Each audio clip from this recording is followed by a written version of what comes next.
Welcome to this explainer. So, if you've been shooting for a while, you probably already know how to compose a great shot, right? But today, we're going to elevate your work by tackling something that still trips up a lot of seasoned shooters, and that's the exact math of light. By the end of this, you'll be seeing light in a completely new, totally mathematically controllable way. Okay, let's dive right into our roadmap for today. We're going to start with the math of light, then decode lighting ratios, move on to what I like to call the foam board fix, and finally, we'll wrap up with shaping the mood. All right, let's jump straight into Section 1, the math of light and understanding the rules. So, just as a quick refresher, we know that narrowing your aperture by one full stop, say going from f4 down to f5.6, exactly halves the amount of light hitting your sensor. And if you stop down again to f8, well, you have it again. That leaves you with just a quarter of your original light. This brings us to what we can call the rule of doubles. Basically, each full stop is double or half the amount of light compared to the previous one. And honestly, understanding this mathematical scaling isn't just nerdy trivia. Recognizing exactly how light mathematically doubles or halves is the literal foundation that gives you absolute, deliberate control over the contrast on your subject's face. Now that we've got the math down, let's apply it. Section 2, decoding lighting ratios and measuring the contrast. Simply put, a lighting ratio is really just a comparison. You're measuring the light falling on the bright, highlight side of a face and comparing it against the darker, shadow side. Now, you could technically use the built-in meter in your camera, sure, but that only measures the light reflecting off your subject. For true, pinpoint accuracy in calculating these ratios, you're going to want to use a handheld incident light meter, since that measures the actual light falling directly onto your subject.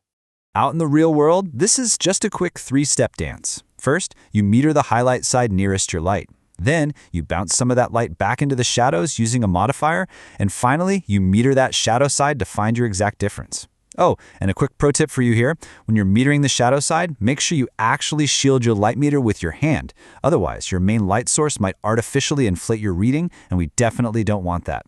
When the math actually comes together, it's beautifully simple. Let's say your highlight and your shadow both meter at f8. Well, you've got 0 stops of difference, which gives you perfectly even one-to-one lighting.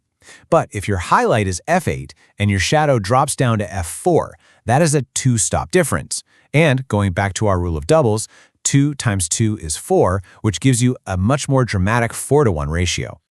Now, if you think dialing in these exact ratios requires thousands of dollars in high-end studio gear, think again.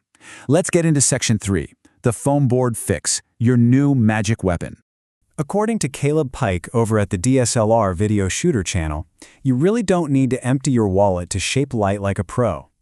Those cheap, basic 20 by 30 inch sheets of foam board from your local dollar store, specifically the black and white ones, actually have 5 incredibly handy lighting uses for both photography and cinematography. Just imagine doing a whole portrait session using nothing but these cheap boards.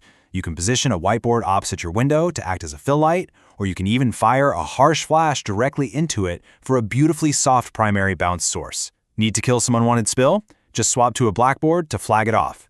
You can literally just stand them up as clean backgrounds, or, and this is a really fun one, cut shapes right into them to project cinematic shadow patterns, which are known as cookies, right onto your set. But you know, the real magic of using a foam board with continuous natural window light is that it creates a true YCY-WG environment. What you see is what you get. Instead of constantly chimping at your camera's LCD screen after every single flash, you can quite literally watch the lighting ratio shift on your subject's face in real time just by moving the board a little closer or a little further away. It's like a real-time slider for your contrast. All right, we've conquered the math, we've got our dollar store tools in hand. Let's bring it all together in Section 4, shaping the mood, from concept to application. At the end of the day, ratios are entirely about mood.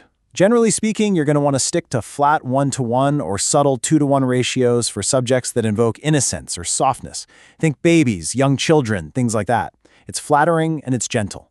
But if you want a bit more three-dimensionality, say you're shooting a really strong, commanding business portrait, you want to step it up to a 4-to-1 ratio. It immediately carves out the cheekbones and just adds instant gravity.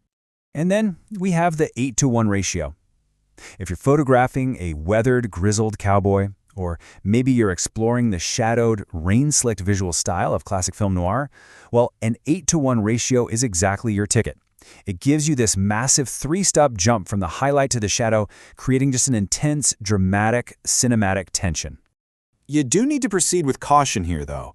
While your digital screen might show you plenty of deep shadow detail, physical photographic prints actually have a maximum contrast range of just 4 to 6 stops. What does that mean for you? Well, going much beyond an 8:1 ratio means you're going to lose absolutely all detail on the dark side of the face when it's printed. Those shadows will plunge into pure, unrecoverable black. So unless a stark silhouette effect is exactly what you're going for, keep a close eye on those higher ratios. So there we have it. You've mastered the math of light, you've decoded the stops, you've unlocked the frankly incredible power of a dollar store foam board, and most importantly, you know how to shape the core emotion of a scene. The only thing left to ask is, which ratio is going to define your next portrait? Go grab a foam board, find a good window, and start experimenting. Thanks so much for joining me on this explainer, and keep creating.